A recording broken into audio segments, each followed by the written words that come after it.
2019 నుంచి 2024 దాకా జగన్మోహన్ రెడ్డి గారు ఏ అయితే హామీలు ఇచ్చారో హామీలు 100% చేసి చూపించాడు.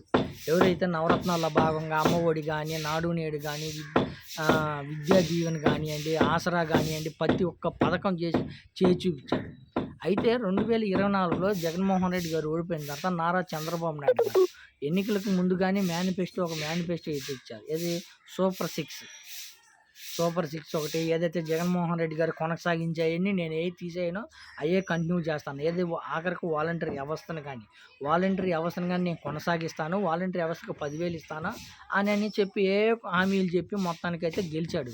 గెలిచిన తర్వాత ఇప్పుడు ఏదైతే సూపర్ సిక్స్ పథకం, ఏదైతే సూపర్ సిక్స్ 6 హామీలు, ఏదైతే 18 సంవత్సరాల నుంచి 50 సంవత్సరాల దాకా ఉన్న ప్రతి మహిళకి 1,500 ఇస్తాను, సంవత్సరానికి 3 గ్యాసులు ఇస్తాను, ఫ్రీ బస్సు ఒకటి, తర్వాత 20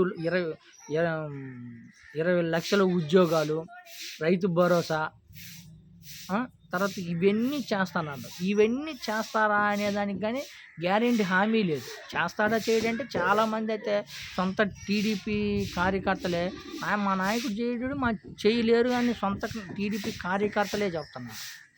మా నాయకుడు చేయలేడు కానీ అని చెప్తాను. కానీ బాబు గారు గతంలో ఎలక్షన్స్కి ముందు ఎన్ని హామీలు ఇచ్చాడు. ఏమి వాలంటరీ వ్యవస్థ తీసేయను, ఏదైతే పింఛన్ ఇంటి దగ్గరికి తెచ్చిస్తాను, 3,000 4,000 చేస్తాను, అది 2 నెలలు, ఏదైతే ఫిబ్రవరి మే జూలై ఇది 2 నెలలు కలిపి 3,000 కాదు 4,000 కలిపిస్తాను, మొత్తం హామీలు ఇచ్చారు.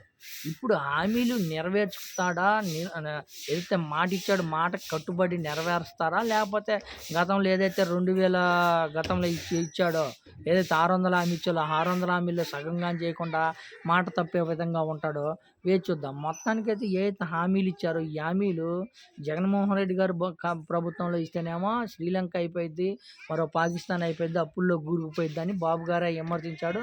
మళ్ళీ అయ్యే హామీని నేను కొనసాగిస్తాను, అయ్యే హామీలు ఇస్తాను, ఆంధ్రప్రదేశ్ని అభివృద్ధిలో తీసుకెళ్తాను, అప్పులు లేకుండా చేస్తాను, సంపదను సృష్టిస్తానని మాటలు చెప్పాడు.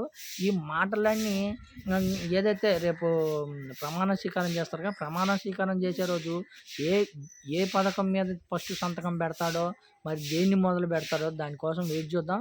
అయితే చాలా ఊరికైతే బాబు గారి మీద సొంత టీడీపీ పార్టీ నాయకులకు కానీ కార్యకర్తలకు కానీ నమ్మకం లేదు.